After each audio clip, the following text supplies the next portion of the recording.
নমস্কার বন্ধুরা, সিস্টার চ্যানেলে সবাইকে স্বাগত। আজকে আমি বানাতে চলেছি থোড়ের পকোড়ার কারি। তাহলে চলুন বন্ধুরা, দেরি না করে রেসিপিটা শুরু করছি। আমি থোড় নিয়েছি, থোড়ের লেয়ারগুলোকে আমি ফেলে দিয়েছি। কোনো থোড়ের দুটো তিনটেও লেয়ার থাকে, কোনো থোড়ের একটাও লেয়ার থাকে। লেয়ারগুলো ফেলে দিয়ে তারপরে গাটাকে আমি একটু চেঁচে নিচ্ছি। থোড়ের গাটা একটু ভালো করে ছাড়িয়ে নিচ্ছি, যেমনি খোসা ছাড়ায় সেরকমই খোসাগুলোকে একটু আমি ছাড়িয়ে নিচ্ছি। দেখুন বন্ধুরা কিভাবে ছাড়িয়ে নিয়েছি। নিয়ে এবার আমি একটা বাটিতে জল নিয়েছি, জলের মধ্যে একটু হলুদ দিয়ে দিয়েছি। জলের মধ্যে একটু হলুদ দিয়ে দিলে তাহলে আর থোড়টা কাটার পরে কালো হয়ে যাবে না। এবার আমি থোড়টা কেটে নিচ্ছি। দেখুন আমি কীভাবে থোড়টা কাটছি, পাতলা পাতলা করে থোড়টা কাটছি। থোড়টা কাটার পরে এই যে থোড়ের মধ্যে এই সুতোর টাইপের এক রকমের আঁশ থাকে, আমি আপনাদের দেখাচ্ছি ভালো করে। দেখুন আপনারা, এটাকে আঙুলের সাহায্যে এরকম ঘুরিয়ে নিলেই এটা সম্পূর্ণ উঠে যায়। এবার এটা ভালো করে ছাড়িয়ে এই যে এটা ফেলে দিতে হবে। এটা ফেলে দিয়ে তারপরে যেরকম আলু ভাজা কাটে সেরকম করেই আমি ঝিরিঝিরি করে এটাকে আমি কেটে নিচ্ছি। আপনারা যতটা ঝিরিঝিরি পারবেন ততটা ঝিরিঝিরি করে কাটবেন। ভালো করে আমি কুচিয়ে নিলাম।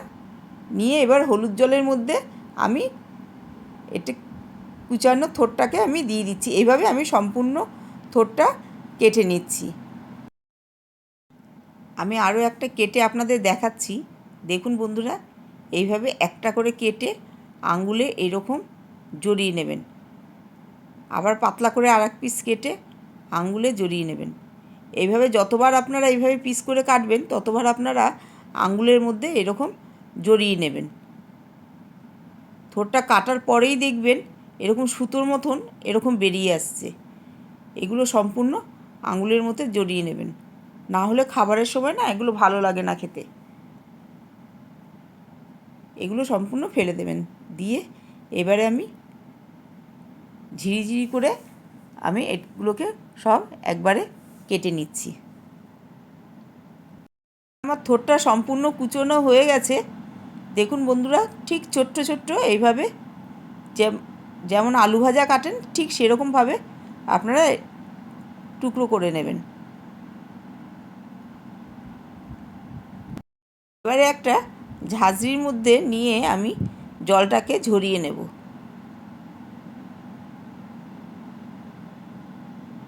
জলটাকে এবার আমি ঝরিয়ে নিয়েছি। এবার জলটা আমার ঝরে গেছে। এখানে আমি 1 চামচ লবণ দিয়ে দিলাম।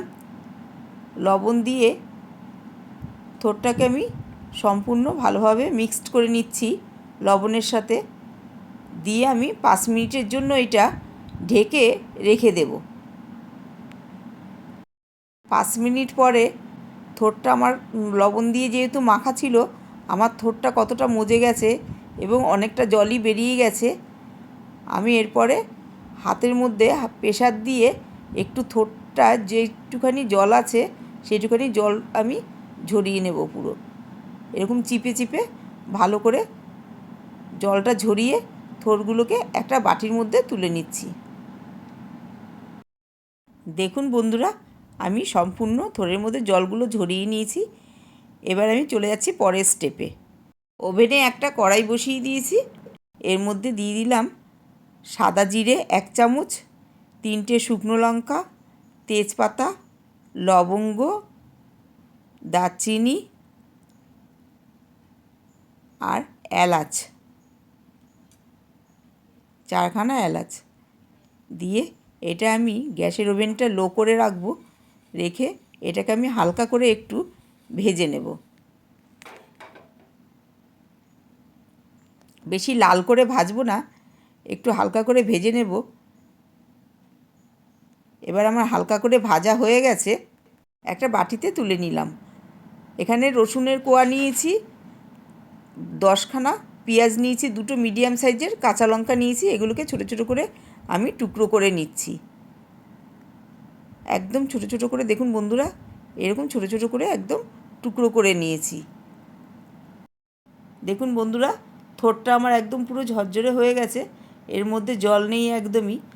আমি এর মধ্যে দিয়ে দিচ্ছি মিডিয়াম সাইজের 2খানা পেঁয়াজ কুচি, 10খানা রসুন কুচি, হাফ চামচ গরম মশলার গুঁড়ো, আর লঙ্কা কুচি, স্বাদ মতন লবণ, চিনি, হলুদের গুঁড়ো, ধনের গুঁড়ো হাফ চামচ, আর 1 চামচ জিরের গুঁড়ো। আমি এগুলো সব থোড়ের মধ্যে ঢেলে দিচ্ছি।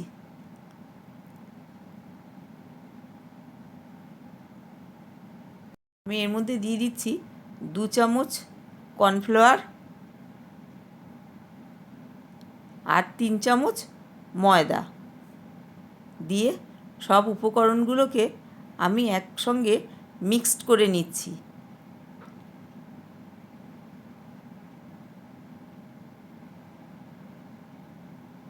এর মধ্যে আমার একটুও জল লাগবে না, যদি দরকার লাগে তবে আমি অল্প সামান্য জল দেব। আপনারা আপনাদের স্বাদ মতন লবণ আর মিষ্টিটা আপনাদের টেস্ট অনুযায়ী দেবেন। সম্পূর্ণ ডোটা মাখা হয়ে গেছে। এবার আমি এইরকম বলের আকার করে, গোল গোল করে বলের আকার করে আঙ্গুল দিয়ে মিডিলে একটু প্রেস করে দিয়ে ঠিক এইভাবে আমি সব পকোড়াগুলো ভেজে নেব। এবার ওভেনে এক কড়াই বসিয়ে দিয়েছি। কড়াইয়ের মধ্যে আমি দিয়ে দিচ্ছি সাদা তেল। এখানে তেলটা আমার একটু বেশিই লাগবে, কারণ পকোড়াগুলো আমার ভাজতে হবে। আমি 100 গ্রামের মতন সাদা তেল দিয়ে দিলাম। এবার তেলটা দিয়ে আমার গরম হয়ে গেল। এবারে আমি পকোড়াগুলো তেলের মধ্যে আমি ছেড়ে দিচ্ছি।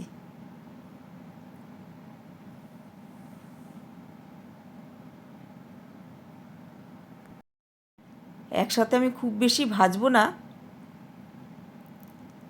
অল্প অল্প করে আমি সম্পূর্ণ পকোড়াগুলো আমি ভেজে নেব। আমার এক পিঠ ভাজা হয়ে গেছে, এবার আমি একটু উল্টে দিচ্ছি। উল্টে আমি আর এক পিঠও ভেজে নেব ভালোভাবে। দেখুন বন্ধুরা, ঠিক এইভাবে ভাজবেন আপনারা। আপনারা কিন্তু এইটা এমনি সসের সঙ্গেও খেতে পারেন বা গরম ভাতের সাথেও খেতে পারেন। এবার আমার ভাজা হয়ে গেছে, আমি এগুলো তুলে নিচ্ছি। এইভাবেই আমি সম্পূর্ণ পকোড়াগুলো ভেজে নিচ্ছি। পকোড়াগুলো এবার আমি একটা প্লেটে তুলে নিচ্ছি। সেই তেলের মধ্যেই আমি দিয়ে দিলাম হাফ চামচ সাদা জিরে, 3টে তেজপাতা দিয়ে এবার টুকরো করে রাখা আলুগুলো আমি দিয়ে দিলাম। আলুগুলোকে খোসা ছাড়িয়ে ভালো করে ধুয়ে ফ্রেশ করে টুকরো করে নিয়েছিলাম, সেই আলুগুলোকে দিয়ে দিলাম। আলুটা আমি একটু হালকা করে ভাজবো। এবারে এর মধ্যে আমি দিয়ে দিচ্ছি শুকনো খোলায় যেই মশলাটা আমি ভেজেছিলাম, শুকনো লঙ্কা, দারচিনি, লবঙ্গ, এলাচ, সাদা জিরে আর তেজপাতা গুঁড়ো করে রেখেছিলাম, সেটা 2 চামচ আমি দিয়ে দিলাম। দিয়ে একটু মিক্সড করে নিচ্ছি। এবার এর মধ্যে আমি দিয়ে দিচ্ছি হাফ চামচ হলুদের গুঁড়ো, দিয়ে 2টো টমেটো আমি কুচিয়ে রেখেছিলাম, সেই কুচনো টমেটোগুলো আমি এর মধ্যে দিয়ে দিলাম। দিয়ে আবার একটু সব উপকরণগুলো একটু মিক্সড করে নিচ্ছি।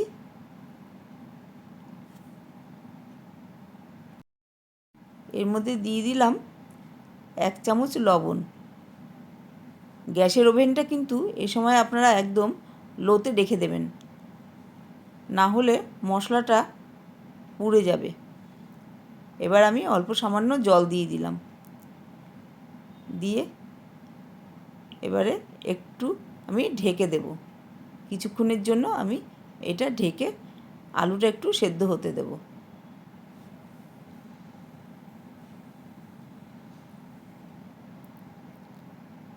এবার 2 মিনিট পর ঢাকনাটা তুলে এর মধ্যে আমি 1 চামচ দিয়ে দিলাম চিনি। আপনারা আপনাদের স্বাদ মতন লঙ্কা, লবণ আর চিনিটা দেবেন। তবে যেহেতু এটা থোড়ের পকোড়া, এর মধ্যে একটু মিষ্টি মিষ্টি হলেই বেশি ভালো লাগে খেতে। আমি আলুটা একটু চেক করে নিচ্ছি, আলুটা আমার সেদ্ধ হয়ে গেছে। এবার আমি এর মধ্যে দিয়ে দিচ্ছি জল। এখানে আমি গরম করে রেখেছিলাম, আমি এখানে 1 বাটি জল দিয়ে দিলাম। আর একটা ঢাকনা দিয়ে আমি 2 মিনিটের জন্য ঢেকে রাখবো। এবার ঢাকনাটা খুলে আমি পকোড়াগুলো সব আমি এই ঝোলের মধ্যে দিয়ে দিচ্ছি। দিয়ে দিলাম 1/2 চামচ গরম মশলার গুঁড়ো,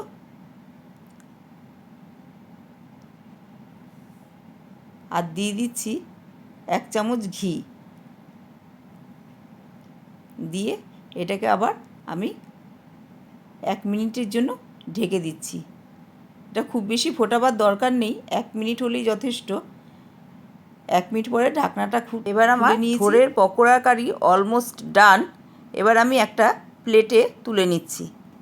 আমি এর ওপর দিয়ে একটু ধনেপাতা ছড়িয়ে দিচ্ছি। এটা অপশনাল, আপনারা ইচ্ছা করলে দিতে পারেন, নাও দিতে পারেন।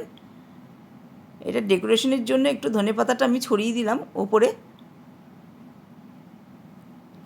তাহলে বন্ধুরা, আজকে আমার এই থোড়ের পকোড়ার কারি আপনাদের কাছে কেমন লাগলো? যদি ভিডিওটা ভালো লাগে একটা লাইক দিয়ে দেবেন, শেয়ার করে দেবেন আত্মীয় স্বজন বন্ধুবান্ধব সবার সাথে। আর আমার চ্যানেলে যদি নতুন বন্ধু হয়ে থাকেন, চ্যানেলটা সাবস্ক্রাইব করার জন্য অনুরোধ রইল। বেল আইকনটা ক্লিক করে দেবেন, যখনই আমি নতুন কোনো ভিডিও পাঠাবো সবার আগে আপনাদের কাছে পৌঁছে যাবে।